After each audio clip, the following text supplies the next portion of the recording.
We are finishing up Hebrews chapter 11. We're almost there. Yes, last week I thought we would be there, but we didn't quite make it. We've got a couple of verses to do and then go into chapter 12. Hebrews chapter 11 is given for a reason. Everything in the Bible is given for a reason. The reason is it is defining faith and what real faith means. Christ is the author and the finisher of our faith. What does that mean? Now, we haven't gotten to that verse just yet. Author and finisher of our faith. We've got to let Him be the one to define it. We've got to. We can't just define it ourselves or allow Webster to define it. We have to let the author of faith define it. And also, He is we could say, the originator of it altogether and the perfecter of it altogether. Because all of these individuals that we have seen in chapter 11, they show how, in having faith, they obeyed God in whatever they were called to do and whatever difficulty they happened to be in. Such as with Noah. Noah is called to build an ark for the saving of his family. And he does that. When we get to someone like Daniel, now Daniel is not named by name, but we know just in that stop the mouths of lions in verse 33, we know that was him. And as we discussed, I guess last week, that may not be just describing him, but it definitely describes him. There's no argument about that. It definitely describes him. And with someone like Daniel, he had faith in God, not that God would so much as spare him from that, though God did, but that he was not going to renounce God. There's his faith. His faith wasn't that God would necessarily spare him from the lions, but his faith was that he was not going to deny God, not going to renounce God, not going to toss his faith away for the sake of survival. He's not going to do it. He is going to remain faithful. Now, all of these going down are going to culminate with Christ in chapter 12, who is the author and the finisher of our faith. He is the reason for our faith. And He is the reason that all of these believed in a hope, that they had a hope. The hope that Abraham had wasn't just for a country, because he knew he wouldn't receive that country. It would be for his descendants. But his hope wasn't just for his descendants having a country and a land they could call their own. That wasn't his hope. His hope was that of a city which has foundations.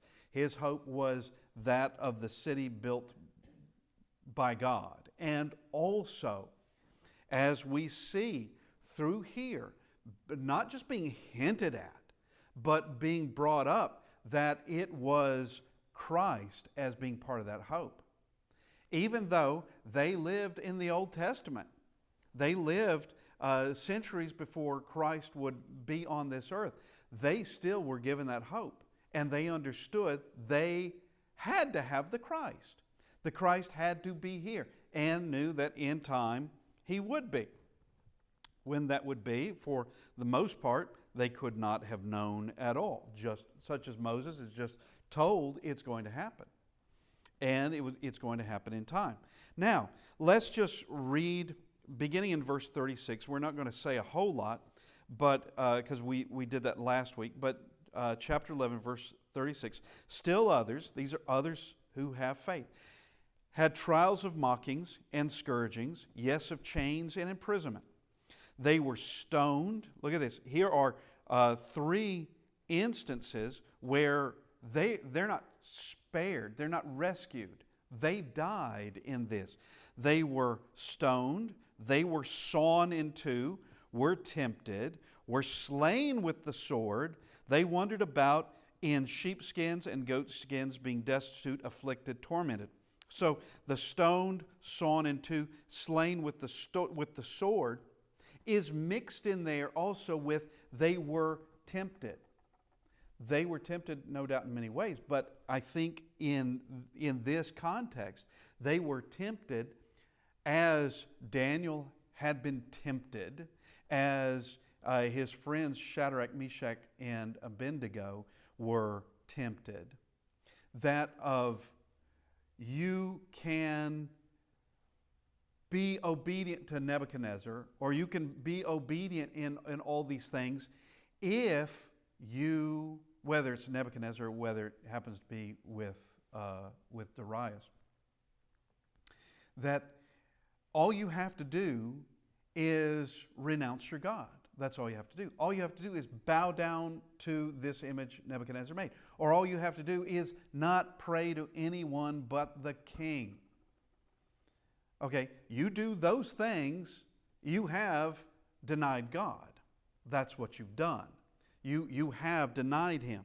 And so they were tempted, yet they continued to have faith.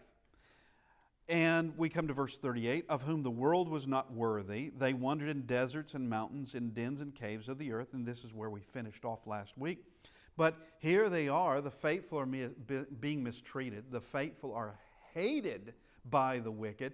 And the wicked, with their power, with their wealth, with their prestige, with their cleverness, with their talents, are not equal to the righteous, because it is righteousness that makes one worthy. It's righteousness that brings one to God. To say that the world was not worthy of these people, they're not worthy, they're not even in the same category.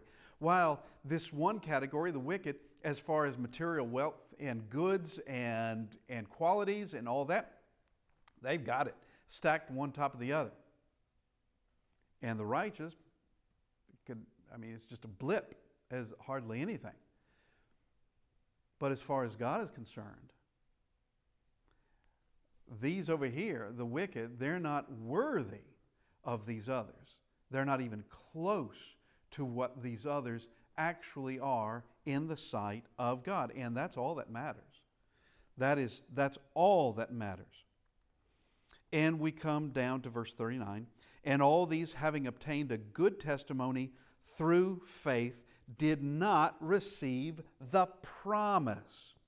All right, let's work this through bit by bit. All these, that's the faithful, they obtained a good testimony. Well, what is that good testimony? What's the good testimony that they received? That their faith had tangible obedience. Show me your faith without your works, and I'll show you my faith by my works. Just ranting and raving that you have faith proves nothing. Nothing whatsoever.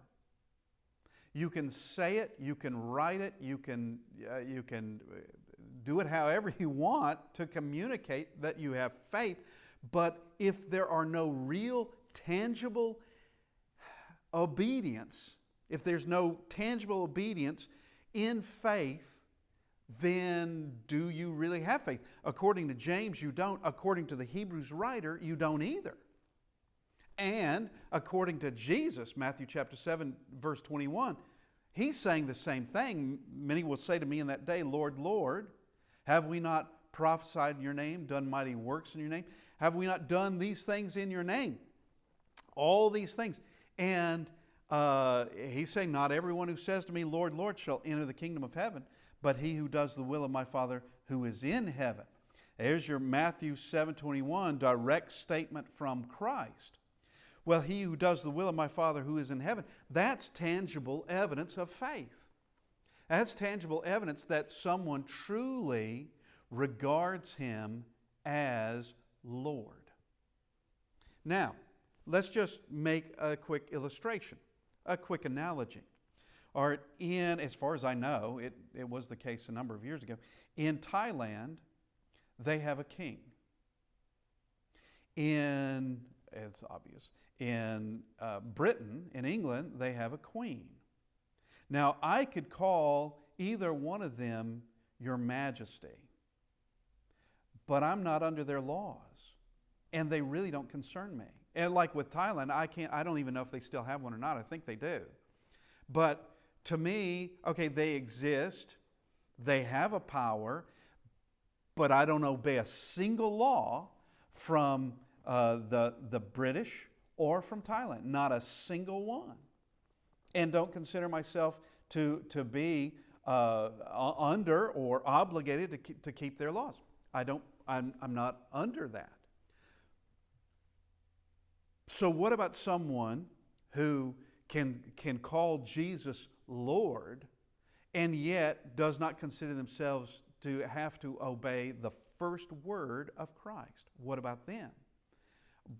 Well, they're calling him Lord, and that's good. Maybe they have an understanding, complete understanding that he is Lord, but they're not behaving it. Do they have faith? No, not really. Not really. They have what James calls a demonic faith. They believe there is a God. You believe there is a God and you do well. Even the demons believe and tremble. But we have people on this earth, they believe Jesus is Lord, and they're not trembling. They don't do anything. They're not even trembling. Now, faith has to have something tangible that shows itself. Something inside the heart of the individual. Something inside that soul. And it is acts of obedience that are done, not works that we've created for ourselves, and not by a standard that we've created, whether personally or whether a religious body or any other man. It is by the standard that God has given us. That's the standard. There is where we find what the author of our faith has written. All right? The author of our faith, not only is he perfect in it, not only has he defined it, but he's also shown us and told us, and I should say, and shown us how faith is accomplished, what faith actually does. Now, we come down to this, verse 39 again. And all these having obtained a good testimony through faith. It's faith that brought about their obedience. Because of that, they have a good testimony. Did not receive the promise. Yeah, not in their lifetime. They didn't. Going all the way back to Abel. Abel would have known concerning the promise that had been given in the Garden of Eden, though he was not there. He would have known it because it was. He certainly knew enough how to worship God correctly, not in vain like Cain, but how to worship God correctly, and that he is obedient to God, and his sacrifices would have been looking toward what God would bring in time, which is the Christ. And his sacrifices would have been that foreshadowing of the sacrifice, whether he realized that or not. It was an act of obedience that must be done for the sake of the hope that is to come. That would be the Christ. They did not receive the promises in this lifetime. Aside from the fact of let me rewind just a little bit. They didn't receive the promises. Okay, what about Noah? The Noah who built, who built the ark, the promise of saving his family in the flood. Did he not receive that promise? Yeah. Did he? Okay, what about Abraham? Abraham received a promise of an heir, of a son that's going to be from him and Sarah. Did he not receive that promise? Yeah, he received that promise. He most certainly did. So what promise is the writer talking about? It would be that of the Christ. In their lifetime of Abel, of Noah, of Abraham, of Moses, that They did not live to see the Christ on this earth. Not on this earth, they didn't. They did not live to see that. That came in time, which means that some people are going to live their life, they're going to die before the time comes about. That's just going to happen by nature. That's going to happen. But we come to verse 40. God having provided something better for us. Well, in the book of Hebrews, he's already been speaking of things that are better.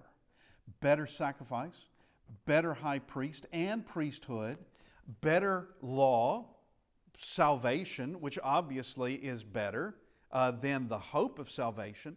There is solid salvation. He has provided something better for us in that we're not living our life looking forward with the hope of Christ coming to this earth and taking away sins. That's already been done. We live on this side of the cross. That's already happened. So we don't live our life hoping for something better.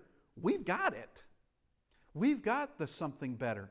And might I add, it's the best.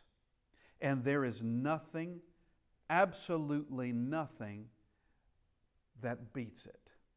There's nothing that's better than Christ. There's nothing better than the church. There's nothing better than His salvation.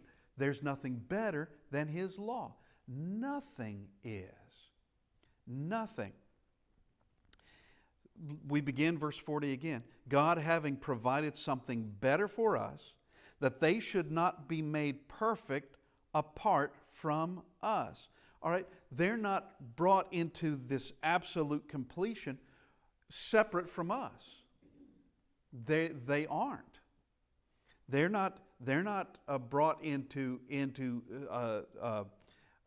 well, we can say this, and there'll be people watching this that are going to disagree.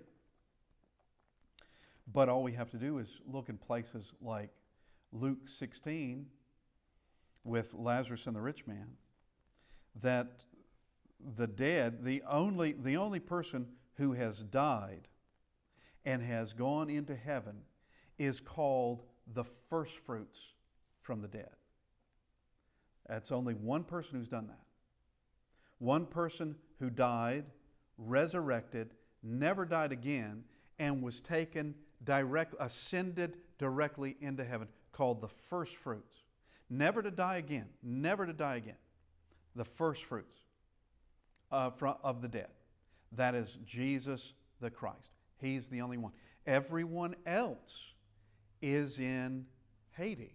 All of the dead, everyone before us, is in Hades, as we see from Luke chapter 16, and also from really the last sections of Revelation, where with the resurrection, Hades and death gave up their dead. Where have they been? Well, that's where they've been. They've been in Hades, is where they've been. And Luke chapter 16 tells us what that is and shows us directly from the points of view, actually, from the rich man, from Lazarus, though Lazarus says nothing, and Abraham, who does say plenty. Abraham says a lot. And so they should not be made perfect apart from us. What else could this mean is that they are not in heaven yet. And I know that's going against a lot of popular beliefs, against a lot of things that have just been assumed for generations. But it's all we have to do is look in Scripture and see it can't be. It can't be that there is a place holding all who have gone on before us. It's a place that holds the souls of men, both the good and the wicked, under one place. Though it's separated, you have this separation, torments on one side, paradise on the other. This whole place is known as Hades. And I would encourage anybody that where this is a foreign concept to go and read Luke 16 and understand Jesus is telling us what happened when two men died. What happened? Where they went, which tells us exactly where we go when we die. And they both see, the rich man is with Abraham, and Lazarus is with Abraham. The rich man sees them both afar off, and he recognizes them and talks to Abraham in this. He's able to communicate, and Abraham is able to speak back. And what is this telling us? This is telling us that everyone waits for the resurrection, and there is final judgment, and for the righteous, it's final reward. And that would be heaven. And so I think that is could be brought in, that they should not be made perfect apart from us. And they're not. They're not made perfect apart from us. And we are in this better age of what Christ had to do. Now, we go to chapter 12. We have a message that has been going on since chapter 10, verse 22. Chapter 10, verse 22, we have this discussion of faith. Let us hold fast the confession of our hope without wavering, for he who promised is faithful. And let us consider one another in order to stir up love and good works. And then continues on in all of this, going into what is necessary to continue in faith, what's necessary to go through all of the rigors, all of the trials, the persecutions, everything that may come. And the writer does say they have gone through some of these things.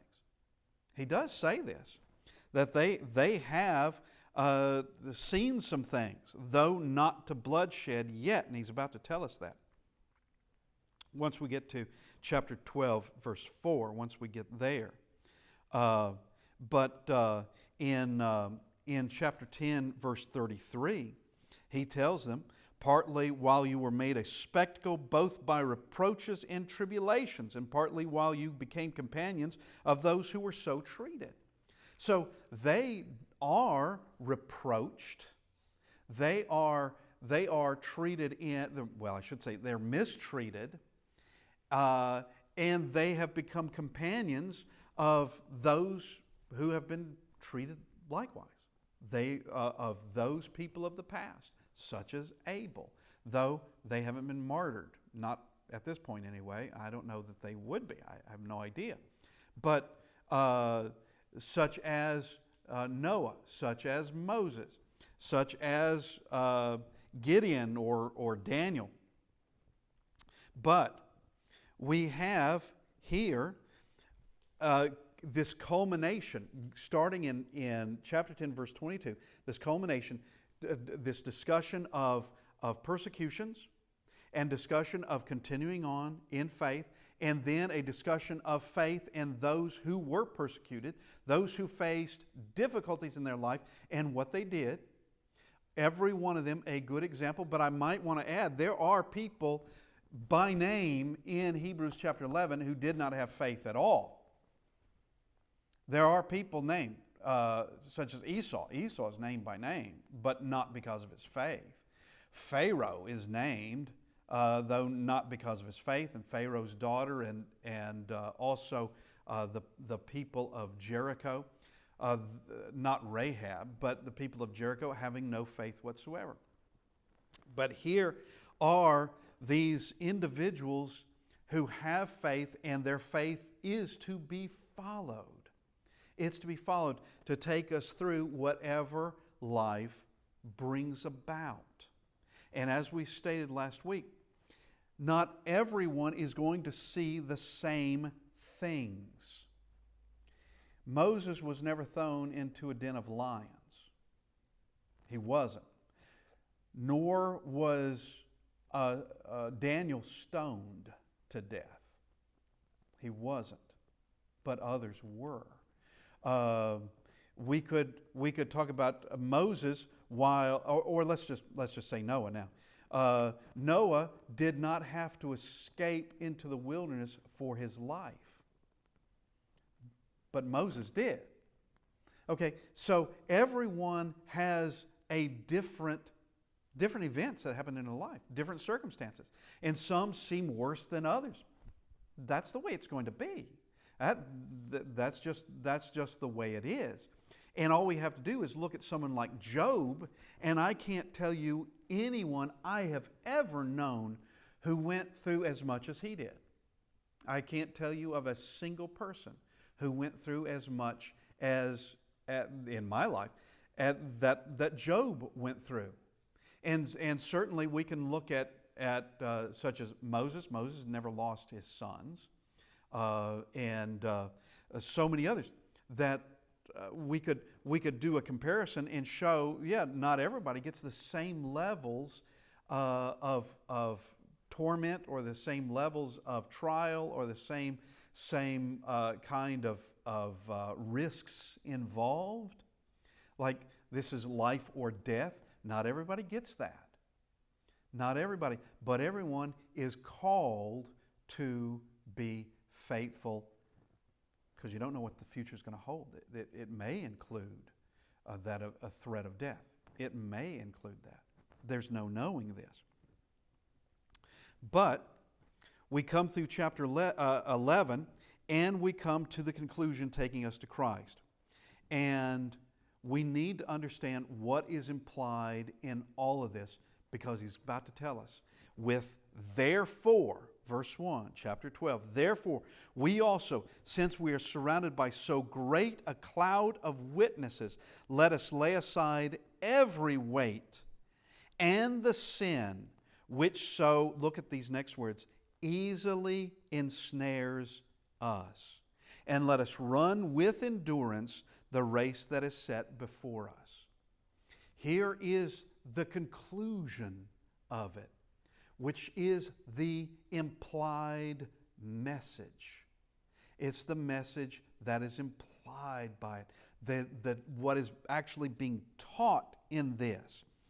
The conclusion is because we have so many who have gone on before us.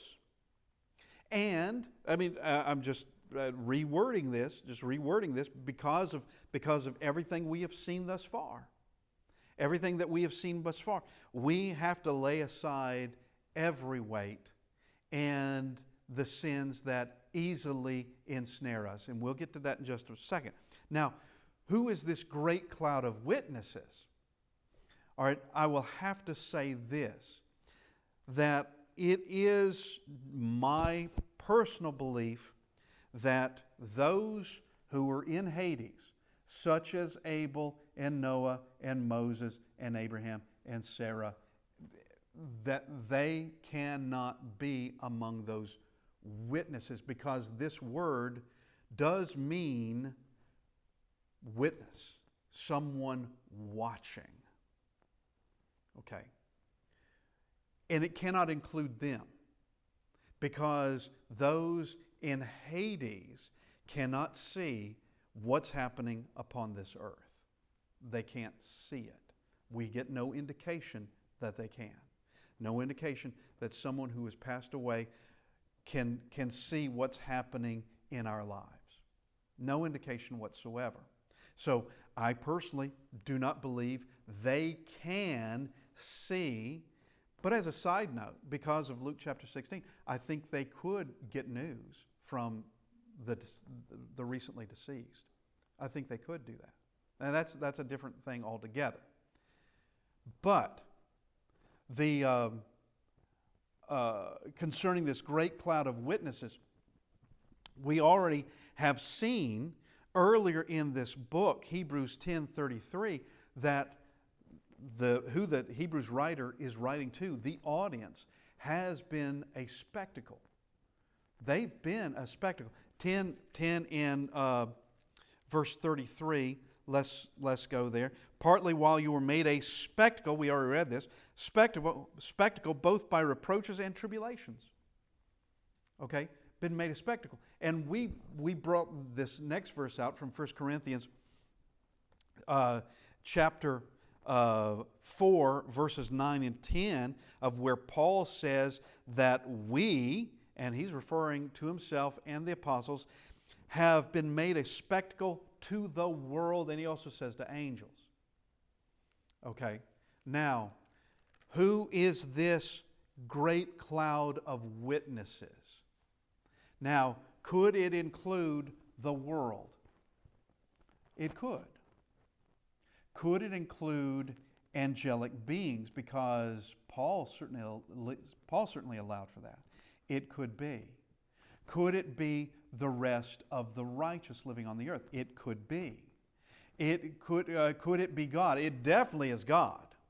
But this is a great cloud of witnesses. A great cloud of witnesses.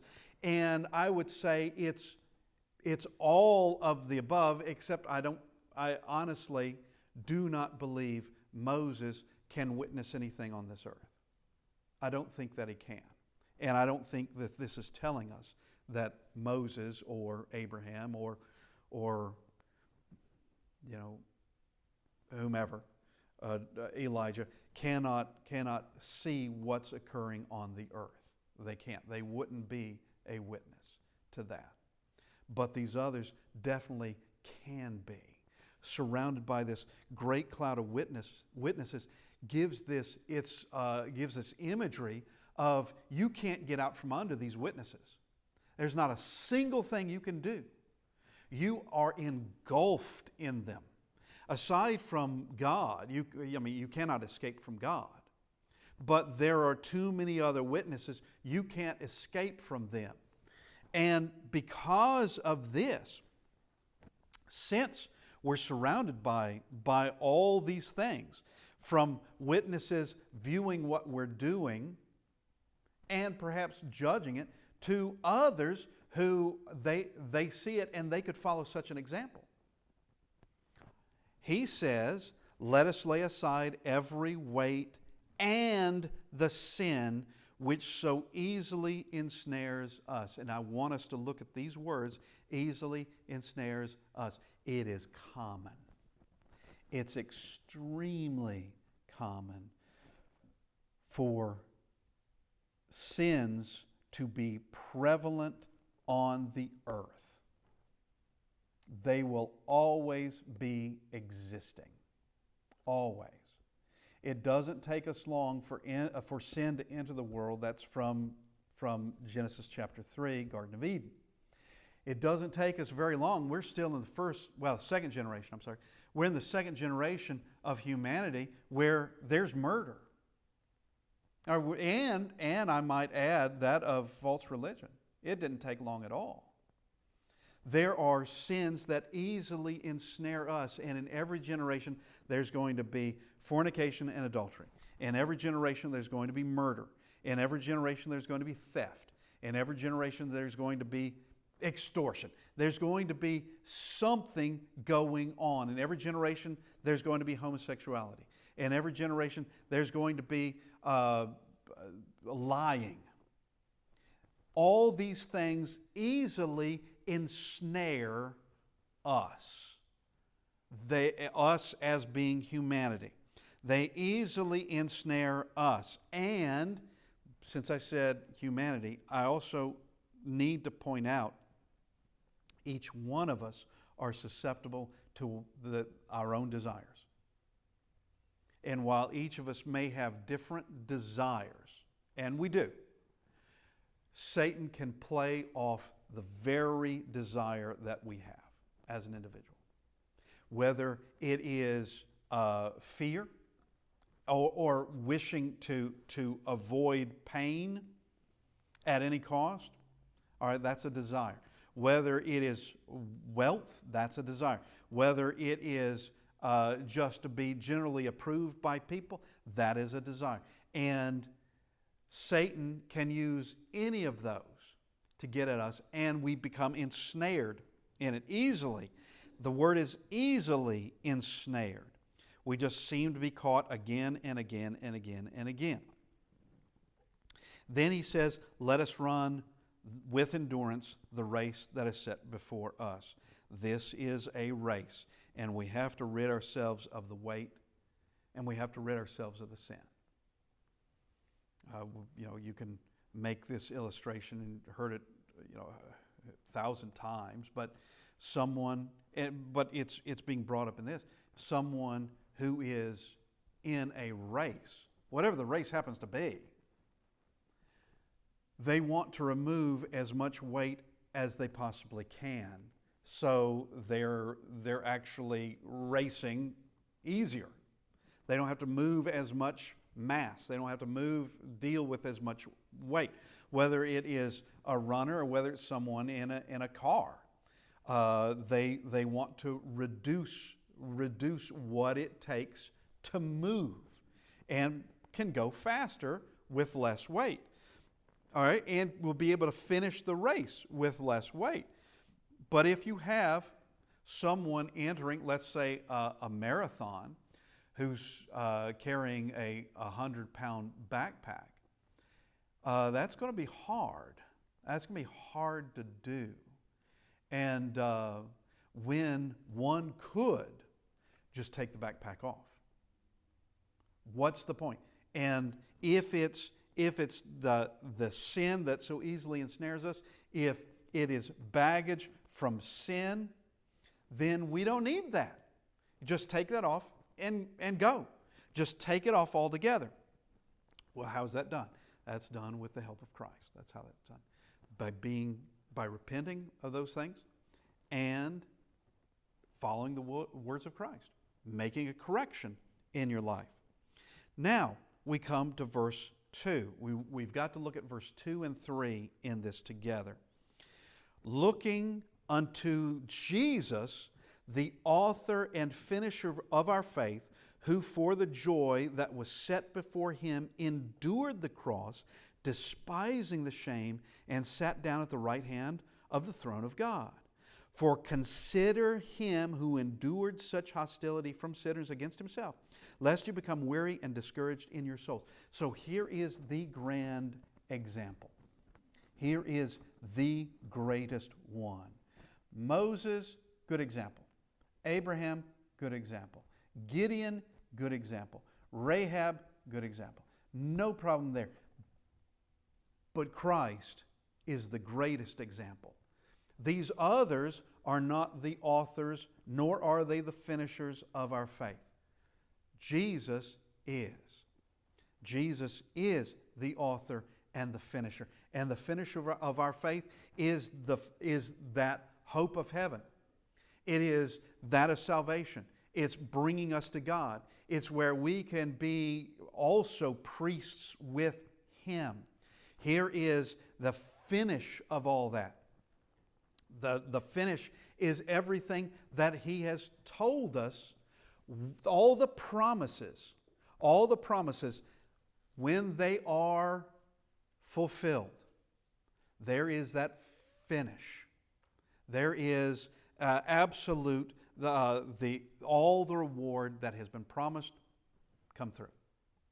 Every one of them. And we won't have to run this race anymore. We don't have to worry about a tempter anymore. We don't have to worry about sin anymore. All that is done away. But here we are to consider Christ is all the time, but especially when things get bad. Especially. While I might be mistreated, I might be persecuted, I might be just humiliated, Christ was more so. Keep going. Christ was more so. There is something far more important than my feelings. Far more important. And my feelings can actually get in the way of my emotions, can run away, and there's something far greater than that. Far greater. It's obedience to Christ and looking at Him. And when things get rough, when things get bad, and should it come down to life or death, always being faithful to Him. That's what it's all about. That is exactly what it's about. Now, we come back up because we want to look at some words in verse 2. looking to Jesus, the author and finisher of our faith. We've already examined that. Who for the joy that was set before him endured the cross.